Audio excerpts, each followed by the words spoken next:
নমস্কার, আমার ফেসবুকে আপনাদের সবাইকে স্বাগতম। আমি আজকে মুরগির মাংস রান্না করব। তো এই দেখুন, মাংসটা আমি নিয়ে নিয়েছি। তো এটার সঙ্গে একসঙ্গে মশলা দিয়ে দেবো, আদা, কাঁচা লঙ্কা পেস্ট, তারপরে রসুন বাটা, তো সব নিয়ে নিয়েছি। সর্ষা তেল, জিরে, ধনে পাউডার, হলুদ পাউডার, লঙ্কা পাউডার সব দিয়ে দেবো, একসঙ্গে দিয়ে দিচ্ছি।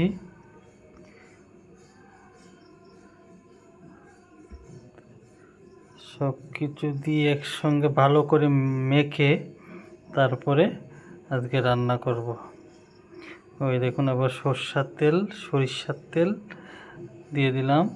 এই দেখুন, সবটা একসঙ্গে নেওয়ার পরে এবার আমি হাতে ধরবো না, কারণ ও কাঁচা লঙ্কা পেস্ট আছে, ও হাত যদি জ্বালা করে, তার জন্য আমি হাতে ধরিনি।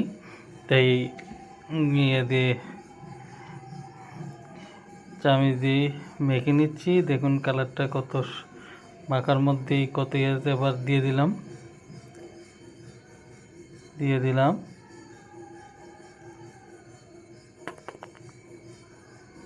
দিয়ে ঢেকে রেখে দেব, বা আস্তে আস্তে আগুনটা হিটটা কমিয়ে দেব।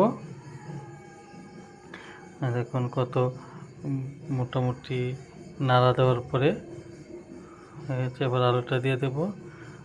আমার মাংস কষা মোটামুটি হয়ে গেছে। তো সবাই লাইক, কমেন্ট, শেয়ার, সাবস্ক্রাইব করবেন আরও নতুন নতুন রেসিপি পেতে।